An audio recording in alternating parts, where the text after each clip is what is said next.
দখলদার ইসরায়েলি বাহিনী এবং ফিলিস্তিন পুরোদমে যুদ্ধ চলছে। জানিয়ে দেব হাতে থাকা সর্বশেষ আপডেট আন্তর্জাতিক সংবাদ। প্রথমেই সংবাদ শিরোনাম। লেবানন ইসরায়েলের জন্য জাহান্নামে পরিণত হবে বলেছে ইরান। এরপর জানিয়ে দেব ইরানে আজ দ্বিতীয় দফার প্রেসিডেন্ট নির্বাচন। এদিকে গাজায় ইসরায়েলের আরো 2 সেনা নিহত। এরপর জানিয়ে দেব মহাকাশে আরো 2 স্যাটেলাইট পাঠাচ্ছে ইরান। আরো জানিয়ে দিব হামাসের প্রস্তাব নিয়ে কাজ করা যায় কিন্তু বাধা দিচ্ছেন প্রধানমন্ত্রী। সর্বশেষ জানিয়ে দিব যুক্তরাজ্যে আজ ঘোষণা হবে বিজয়ীদের নাম। এতক্ষণ শুনছিলেন সংবাদ শিরোনাম, এবারে বিস্তারিত। তবে অনুরোধ থাকবে ভিডিওটিতে একটি লাইক করবেন এবং কমেন্ট করে জানিয়ে দিবেন কোন জেলা থেকে আপনি আমাদের এই ভিডিওটি দেখছেন। লেবানন ইসরায়েলের জন্য জাহান্নামে পরিণত হবে বলেছে ইরান। ইরানের ভারপ্রাপ্ত পররাষ্ট্রমন্ত্রী আলী বাকেরি কানি বলেছেন, ইসরায়েল যদি লেবাননে আগ্রাসন শুরু করে তাহলে যুদ্ধক্ষেত্র ইসরায়েলিদের জন্য জাহান্নামে পরিণত হবে, সেখান থেকে তারা বের হতে পারবে না।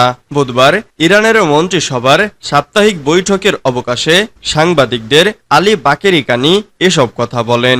সম্প্রতি ইসরায়েল সরকার লেবাননের সশস্ত্র গোষ্ঠী হিজবুল্লাহর বিরুদ্ধে সর্বাত্মক যুদ্ধ শুরুর হুমকি দিয়েছে। এ নিয়ে দুপক্ষের মধ্যে তুমুল উত্তেজনা বিরাজ করছে।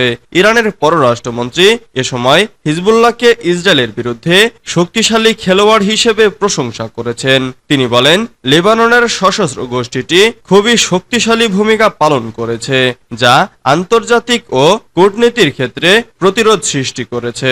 আলী বাকেরি কানি এ সময় বলেন, যুদ্ধ শুরু হলে লেবানন নিশ্চিতভাবে ইসরায়েলের জন্য জাহান্নামে পরিণত হবে, সেখান থেকে তারা বের হতে পারবে না। গত 7 অক্টোবর দখলদার ইসরায়েল গাজায় বর্বর আগ্রাসন শুরু করার পর থেকে হিজবুল্লাহ যোদ্ধারা ইসরায়েলের সেনাবাহিনী ও বিভিন্ন স্থাপনায় নিয়মিতভাবে হামলা চালিয়ে আসছে। হিজবুল্লাহ বলছে, গাজায় আগ্রাসন বন্ধ করলেই কেবল ইসরায়েলের বিরুদ্ধে তাদের হামলা বন্ধ হবে। ইরানে আজ দ্বিতীয় দফার প্রেসিডেন্ট নির্বাচন। ইরানের 14তম প্রেসিডেন্ট নির্বাচনের রানাফ বা দ্বিতীয় পর্বের ভোট গ্রহণ হবে আজ শুক্রবার। ইরানের ভেতরে যেমন ভোট কেন্দ্র থাকবে, তেমনি বিদেশে অবস্থানকারী ইরানিরাও ভোট দিতে পারবেন। যুক্তরাষ্ট্রে 21টি অঙ্গরাজ্যে ভোট গ্রহণের সব ধরনের প্রস্তুতি সম্পন্ন করা হয়েছে। ওয়াশিংটনে ইরানের স্বার্থ সংরক্ষণ দপ্তর ঘোষণা করেছে, আমেরিকার 21টি অঙ্গরাজ্যের 31টি স্থানে ভোট গ্রহণের ব্যবস্থা করা হয়েছে। আজ স্থানীয় সময় সকাল 8টায় ভোট গ্রহণ শুরু হবে। স্বাভাবিক নিয়মে 10 ঘন্টা ভোট গ্রহণ করা হবে, তবে প্রয়োজনে ভোট গ্রহণের সময় বাড়ানো যাবে। বিদেশে যারা ভোট দেবেন তারাও একই নিয়মের মধ্যে পড়বেন। গত শুক্রবারের নির্বাচনে কোন প্রার্থী প্রদত্ত ভোটের শতকরা 50 ভাগের বেশি ভোট পেতে ব্যর্থ হওয়ায় এই নির্বাচন রানঅফ বা দ্বিতীয় পর্বে গড়িয়েছে। এ কারণে ইরানের আইন অনুযায়ী নির্বাচনে প্রথম ও দ্বিতীয় স্থান অর্জনকারী 2 প্রার্থী অর্থাৎ সংস্কারবাদী মাসুদ পেজেশকিয়ান এবং মূলনীতিবাদী সাইদ জালিলির মধ্যে শুক্রবার দ্বিতীয় দফা নির্বাচন অনুষ্ঠিত হবে। গাজায় ইসরায়েলের আরো 2 সেনা নিহত। গাজায় আগ্রাসন চালাতে গিয়ে হামাসের সঙ্গে যুদ্ধে ইসরায়েলের আরো 2 সেনা নিহত হয়েছে বলে স্বীকার করেছে দেশটির সেনাবাহিনী। এছাড়া আরো 2 সেনা আহত হয়েছেন। বুধবার উত্তর গাজায় যুদ্ধ চলাকালে এ হতাহতের ঘটনা ঘটে বলে জানিয়েছে ইসরায়েলি বাহিনী। এক বিবৃতিতে ইসরায়েলি সেনাবাহিনী জানিয়েছে, নিহত 2 সেনাই ক্যাপ্টেন পদমর্যাদার এবং এর মধ্যে একজন 7ম আর্ম ব্রিগেডের টিম কমান্ডার। বিবৃতিতে বলা হয়, কিরিয়াত শামোনার 75তম ব্যাটালিয়ন এবং 7ম সার গোলানি ব্রিগেডের টিম কমান্ডার 21 বছর বয়সী ক্যাপ্টেন ইলে এলিশা লুগাসি উত্তর গাজা উপত্যকায় যুদ্ধের সময় নিহত হয়েছেন। সেনাবাহিনীর বিবৃতিতে আরো বলা হয়েছে, চলমান যুদ্ধে একই ব্যাটালিয়নের আরো 3 সেনা গুরুতর আহত হন, তাদের মধ্যে একজনের মৃত্যু হয়েছে।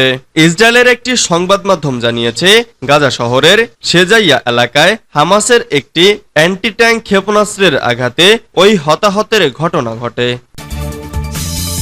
মহাকাশে আরো 2 স্যাটেলাইট পাঠাচ্ছে ইরান। খুব শিগগিরই মহাকাশে কাউসার ও হুদহুদ নামে দুটি স্যাটেলাইট পাঠাবে ইরান। বুধবার ইরানের মহাকাশ গবেষণা সংস্থার প্রধান ডক্টর হাসান সালারিয়ে এ ঘোষণা দেন। তিনি বলেন, আশা করা হচ্ছে চলতি বছর হবে ইরানের স্যাটেলাইট, বিশেষ করে বেসরকারি খাত থেকে তৈরি স্যাটেলাইট পাঠানোর জন্য ফলপ্রসূ একটি বছর। ইরানি মহাকাশ গবেষণা সংস্থার প্রধান জানান, কাউসার স্যাটেলাইটটি একটি সংবেদনশীল স্যাটেলাইট এবং ইরানের মহাকাশ গবেষণা সংস্থা এর তোলা ছবি কেনার জন্য একটি চুক্তি চূড়ান্ত করেছে। উদ্যোগটি বেসরকারি খাতকে সমর্থন এবং এর মহাকাশ পণ্যগুলোর জন্য একটি বাজার গড়ে তোলার ক্ষেত্রে একটি গুরুত্বপূর্ণ পদক্ষেপ। অন্যদিকে হুদহুদ স্যাটেলাইটটি গবেষণা এবং যোগাযোগ দুই কাজেই ব্যবহার করা হবে এবং উভয় স্যাটেলাইট একযোগে উৎক্ষেপণ করা হবে। শিগগিরই স্যাটেলাইট দুটি উৎক্ষেপণের সুনির্দিষ্ট সময়সূচি ঘোষণা করা হবে বলেও জানান ডক্টর হাসান। হামাসের প্রস্তাব নিয়ে কাজ করা যায়, কিন্তু বাধা দিচ্ছেন প্রধানমন্ত্রী। ইহুদিবাদী ইসরায়েলের কয়েকজন কর্মকর্তা বলেছেন, গাজা থেকে বন্দী উদ্ধারের বিষয়ে ইসলামী প্রতিরোধ আন্দোলন হামাস সর্বশেষ যে জবাব দিয়েছে তা আগের জবাবের চেয়ে ভালো এবং এটা নিয়ে কাজ করা যায়, কিন্তু প্রধানমন্ত্রী নেতানিয়াহুর দপ্তর এ ব্যাপারে বাধা সৃষ্টি করেছে বলে ওই কর্মকর্তারা ইঙ্গিত দিয়েছেন। ইসরায়েলি কর্মকর্তারা জানিয়েছেন, হামাসের কাছ থেকে জবাব পাওয়ার পরেও নেতানিয়াহুর দপ্তর এ ব্যাপারে বিবৃতি জারি করতে কয়েক ঘন্টা দেরি করার কথা উল্লেখের ভেতর দিয়ে ইসরায়েলি কর্মকর্তারা মূলত নেতানিয়াহুকে আলোচনা ক্ষতিগ্রস্ত করার জন্য অভিযুক্ত করতে চেয়েছেন। এই খবর দিয়েছে খোদ ইসরায়েলি গণমাধ্যম।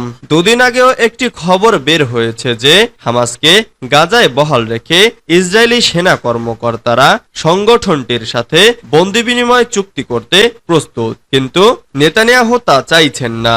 নিজের রাজনৈতিক ভবিষ্যৎ